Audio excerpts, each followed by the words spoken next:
आप लोग दोस्तों देख सकते हो कि यही समाधि है शहीद आजम भगत सिंह, सुखदेव और राजगुरु की, और इनको नमन करते हैं। 23 मार्च 1931 का दिन, वो काला दिन हमारे देश के लिए, जिस दिन दोस्तों तीनों वीरों को फांसी पर लटका दिया गया था तय समय से एक दिन पहले। ये फांसी जो हुई थी ये लाहौर के सेंट्रल जेल के अंदर हुई थी। गुप्त तरीके से जो सेंट्रल जेल की पीछे वाली दीवार तोड़कर यहाँ इस गुप्त स्थान पर लाया गया। उनके जो शव थे ना वो टुकड़ों में लेकर आए थे गुप्त तरीके से तीनों वीरों के, और उनके ऊपर मिट्टी का तेल डालकर उनको आग लगा दी थी। ना जाने कितने ही वीरों ने अपने प्राणों की आहुति दी अपने देश को आज़ाद करने के लिए। उनमें से दोस्तों भगत सिंह, सुखदेव और राजगुरु भी थे। तो अभी मैं आपको दिखा रहा हूँ, यहाँ पर देखिए भारत का लास्ट रेलवे स्टेशन हुसैनी वाला, देखिए यहाँ पर है हुसैनी वाला। और इस गांव के बदले में भारत वालों को 12 गांव देने पड़े थे। क्यों देने पड़े थे अभी मैं आपको बताऊंगा। तो यहाँ पर हमारे शहीद आजम भगत सिंह, सुखदेव और राजगुरु को यही इस गांव के अंदर सतलुज नदी के किनारे जलाया गया था। तो अभी मैं फ़िलहाल यहाँ पर भारत का लास्ट रेलवे स्टेशन है जो हुसैनी वाला है। देखिए ये हुसैनी वाला लास्ट रेलवे स्टेशन, और जो पटरी है ये देखिए पटरी बनी हुई है, और यहीं पर लास्ट में एंडिंग हो जाती है इस पटरी की। सामने देखिए आप लोग, वहाँ पर ये पटरी एंड ऑफ नॉर्थ रेलवे ये लिखा हुआ है। यहाँ तक आती थी ट्रेन, और अभी पूरे साल भर के अंदर यहाँ पर सिर्फ 2 दिन ही यहाँ पर ट्रेन आती है।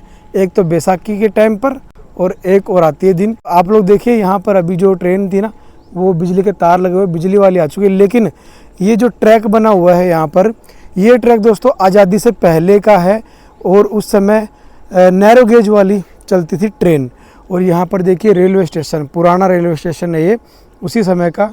और आपको मैं बताना चाहता हूँ आज़ादी से पहले भी यहाँ पर ट्रेन जाया करती थी। फिरोजपुर डिस्ट्रिक्ट के अंदर पड़ता है दोस्तों हुसैनी वाला ये गांव, और फिरोजपुर शहर से 5-6 किलोमीटर दूरी है। और ये ट्रेन देखो पाकिस्तान जाया करती थी, और कसूर नाम करके एक शहर है पाकिस्तान के अंदर, वहाँ पर जाया करती थी। और अभी बिल्कुल सुनसान है। और पहले आज़ादी के बाद में भी यहाँ से ट्रेन जाया करती थी, लेकिन 1965 का जो युद्ध हुआ था उसके टाइम पर विवाद जो हुए थे भारत पाकिस्तान के बीच में, उसके बाद में ट्रेन जाना यहाँ से बंद हो गई। तो यहाँ पर पटरी जो है वो ख़त्म हो रही है, और लिखा हुआ है एंड ऑफ नॉर्थ रेलवे। ये देख लीजिए आप लोग, यहाँ पर आकर बिल्कुल पटरी की एंडिंग हो गई है। ये देखो जी, ये पटरी की एंडिंग है। यहाँ से आगे कोई भी पटरी नहीं है। ये देखो कोई पटरी नहीं है यहाँ पर आगे, इससे आगे। और यहाँ से 1-2 किलोमीटर ही पाकिस्तान है, और पाकिस्तान से बिल्कुल ही कनेक्टिविटी ख़त्म हो गई है यहाँ से। देखो दोस्तों रेलवे स्टेशन कुछ ऐसा है, और टिकट खिड़की जो है वो एक कैमरा बना हुआ है। और जब 2 दिन पूरे साल के अंदर 2 दिन आती है सिर्फ यहाँ पर ट्रेन, तब यहाँ पर टिकट देते हैं, और यहाँ पर टॉयलेट बने हुए हैं। तो ये रेलवे स्टेशन है हुसैनी वाला। तो यहाँ पर दोस्तों आप लोग देख सकते हो ये बैराज बना हुआ है सतलुज नदी के ऊपर। ये देखिए पानी फिलहाल जो है ना फुल है एकदम, और शायद इसके गेट भी खोले हुए हैं। गेट दिखाई नहीं देंगे, देखो रोड ऐसा है तो गेट दिखाई नहीं देंगे, टीन साइड लगाया हुआ है। तो यहाँ पर दोस्तों मैं अंदर आ गया हूँ, और यहाँ पर ना पार्किंग है, गाड़ी मैंने पार्क कर दी है। 40 रुपये पार्किंग के लगते हैं। तो भाई अजीब ही फीलिंग आ रही है, मतलब रोंगटे से खड़े हो रहे हैं सोच कर भी कि भाई मैं उस जगह पर आया हूँ जहाँ पर भगत सिंह जैसे वीर जो है वो हमारे देश के लिए कितना लड़े थे और कितना नाम है उनका। इस जगह पर यहाँ पर लाकर उनके टुकड़ों को जलाया गया था। कितनी सोचने वाली बात है। देखो ये देखो भाई, यहाँ पर एक ये स्थल बनाया हुआ है, तो यहाँ पर देखो प्रेरणा स्थल है ये। तो इसके अंदर सब लिखा हुआ है कि किस किस टाइम पर क्या क्या हुआ था। और यहाँ पर देखिए बैटल ऑफ हुसैनी वाला ब्रिज 1956 में यहाँ पर बैटल हुई थी हिंदुस्तान के सैनिक और पाकिस्तान के सैनिक के बीच में। और ये देखो आप लोग, ये बीच में भगत सिंह है, इधर है ये राजगुरु और इधर है सुखदेव जी। और यहाँ पर मैप बनाया हुआ है, देखो यहाँ पर ये बनाया हुआ, काफ़ी सुंदर एरिया है। और समाधि जो है वो यहीं पर है। तो दोस्तों जैसे ही हम लोग यहाँ पर आगे आते हैं तो यहाँ पर हमें ये दिखाई देता है वर्चुअल ट्रेन जर्नी। तो यहाँ पर दोस्तों एक ट्रेन का डब्बा खड़ा हुआ है और ये बिल्डिंग बनी हुई है। ये क्यों बनी है अभी आपको मैं बताता हूँ। दोस्तों ये डब्बा इसलिए खड़ा है क्योंकि यहाँ से दोस्तों ट्रेन की पटरी थी और ट्रेन जाती थी सीधा पाकिस्तान। 1 किलोमीटर आगे पाकिस्तान है। तो ट्रेन का डब्बा जो है वो आज भी यहाँ पर खड़ा हुआ है। देखिए आप लोग, पूरा ओरिजिनल डब्बा है दोस्तों ये, आप लोग देख सकते हो। पूरा लंबा डब्बा है, काफ़ी बड़ा है। और यहाँ पर काफ़ी सुंदर एक पार्क बना हुआ है। तो सामने ही यहाँ पर भगत सिंह, राजगुरु और सुखदेव जी की समाधि स्थल है। चलिए उस तरफ में निकलते हैं अभी हम लोग। दोस्तों ये हुसैनी वाला गांव जो है वो एक ही गांव है, लेकिन इस एक गांव के बदले में पाकिस्तान वालों को 12 गांव इसलिए दिए थे क्योंकि यहाँ पर दोस्तों शहीद आजम भगत सिंह, सुखदेव और राजगुरु की समाधि थी और इसलिए उनको 12 गांव देने पड़े थे, क्योंकि ये जगह इंडिया के अंदर यहाँ की सरकार रखना चाहती थी। और आपको बताना चाहता हूँ कि मैं 23 मार्च 1931 का दिन कौन नहीं जाता। वो काला दिन हमारे देश के लिए, जिस दिन दोस्तों तीनों वीरों को फांसी पर लटका दिया गया था, तय समय से एक दिन पहले। ये फांसी जो हुई थी ये लाहौर के सेंट्रल जेल के अंदर हुई थी। इसलिए क्योंकि जब वो दोस्तों यहाँ देश के अंदर माहौल बहुत गर्म था, अंग्रेजी सेना को लगा कि लोग जो है विद्रोह पर उतर जाएंगे, इसलिए दोस्तों समय से तय एक दिन पहले ही उनको फांसी दे दी गई थी। और गुप्त तरीके से जो सेंट्रल जेल की पीछे वाली दीवार तोड़कर यहाँ इस गुप्त स्थान पर लाया गया था। ये हुसैनी वाला गांव जो फिरोजपुर डिस्ट्रिक्ट में पड़ता है, यहाँ पर लाकर उनको मिट्टी का तेल डालकर उनके जो शव थे ना वो टुकड़ों में लेकर आए थे गुप्त तरीके से, तीनों वीरों के, और उनके ऊपर मिट्टी का तेल डालकर उनको आग लगा दी थी। तो गांव वालों को पता लग गई ये बात, जो हुसैनी वाला गांव है, वो गांव वाले यहाँ पर आए। उन्होंने देखा कि क्या हलचल हो रही है। उनको देखकर अंग्रेजी सेना यहाँ से भाग गई और जो उनके शव जल रहे थे, जलते हुए को ही सतलुज नदी में फेंक दिया।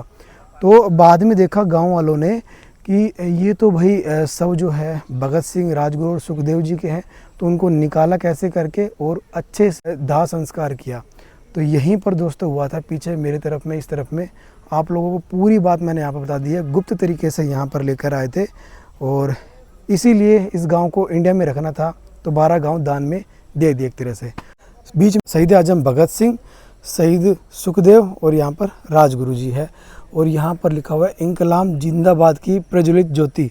ये देखिए आप लोग, यहाँ पर इंकलाब ज्योति हमेशा ऐसे ही जलती रहती है। और ये पूरी जो कहानी मैंने आपको बताई है यहाँ पर भी लिखी हुई है। और यहाँ पर श्री बीके दत्त जो थे, उनका निधन 19 जुलाई 1965 में हुआ था। तो उनकी आखिरी इच्छा थी कि उनका दाह संस्कार भी उसी स्थान पर हो जहाँ पर तीनों वीरों का दाह संस्कार हुआ था। तो इसीलिए यहाँ पर देखो समाधि बीके दत्त जी की समाधि भी आपको देखने के लिए मिलेगी। ये समाधि है बीके दत्त जी की, देखो। और अब मैं आपको उस स्थान पर लेकर जा रहा हूँ जहाँ पर दोस्तों तीनों वीरों का दाह संस्कार हुआ था। उनका समाधि स्थल देखकर आपके रोंगटे तक भी खड़े हो सकते हैं। ये देखो कितना सुंदर ये एरिया बनाया हुआ है, पूरा का पूरा एरिया काफ़ी खूबसूरत है। और यहाँ पर देखो इसके चारों तरफ पानी भरा रहता है, ये स्विमिंग पूल टाइप में बनाया हुआ है। और ये देखो भाई, यहीं पर इसी स्थान पर दोस्तों तीनों वीरों का दाह संस्कार हुआ था। ये समाधि है शहीद आजम भगत सिंह, सुखदेव और राजगुरु, तीनों के नाम जो है वो यहाँ पर लिखे हुए हैं। और यही ओरिजिनल समाधि स्थल है। सामने यहाँ पर शहीदी ज्योति जो है वो जलती रहती है ऐसे ही, देखो आप लोग, ये सामने ज्योति जो है वो ऐसे ही जलती रहती है। तो तीनों वीरों को मैं नमन करता हूँ दोस्तों। और अभी देखिए तीनों वीरों को नमन करना ज़रूरी है। तो आप लोग दोस्तों देख सकते हो कि यही समाधि है शहीद आजम भगत सिंह, सुखदेव और राजगुरु की, और इनको नमन करते हैं। तो ऐसे वीर जो हमारे देश के अंदर दोस्तों बहुत कम हुए हैं और इनको हमेशा याद किया जाएगा, हमेशा के लिए ये अमर हो चुके हैं। तो अभी यहाँ पर इन तीनों का स्टैचू भी बनाया हुआ है, वो मैं दिखाता हूँ आपको। देखो सामने की तरफ में यहाँ पर देखो तीनों का स्टैचू बना हुआ है। बीच में भगत सिंह जी है, मात्र 23 साल की उम्र के अंदर वो शहीद हो गए थे अपने देश के लिए। हर एक जो अंग्रेजी हुकूमत ने जो भी एक्ट चलाए, जो भी रूल किए, उनके खिलाफ़ बहुत सारे मोर्चे निकाले थे भगत सिंह जी ने।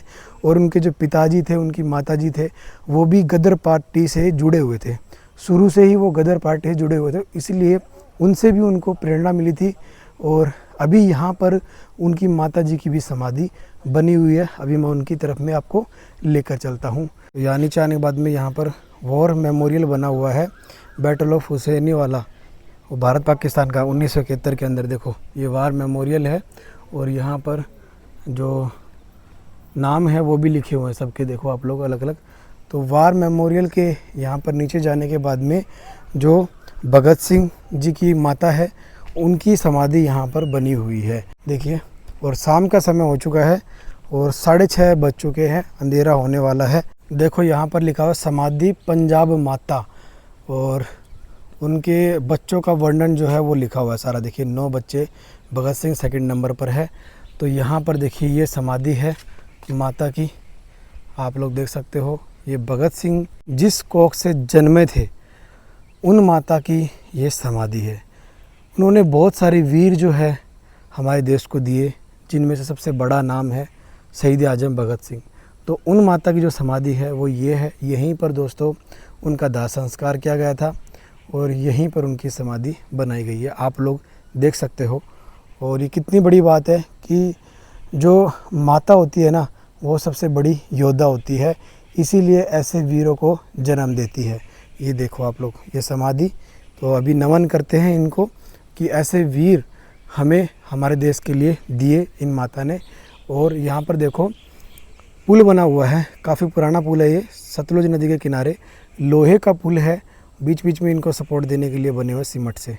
तो ये लोहे का पुल है पूरा का पूरा, देख सकते हो आप लोग। और ये गार्डन काफ़ी खूबसूरत बना हुआ है यहाँ पर। तो दोस्तों मैं आशा करता हूँ आप लोगों को वीडियो अच्छी लगी होगी, इन्फॉर्मेशन अच्छी लगी होगी। तो वीडियो अच्छी लगी है तो वीडियो को लाइक करना है, सब्सक्राइब करना है अपने चैनल को, और साथ में कमेंट करने हैं, इंकलाब जिंदाबाद के कमेंट करने हैं। कहाँ से देख रहे हो आप ये भी कमेंट करना है। और नोटिफिकेशन बेल आइकन ज़रूर दबा लेना सब्सक्राइब करने के बाद में, क्योंकि ऐसे ही वीडियो मैं आपके लिए हमेशा लेकर आता रहूँगा। मिलता हूँ नेक्स्ट वीडियो में, तब तक के लिए thank you so much, good bye.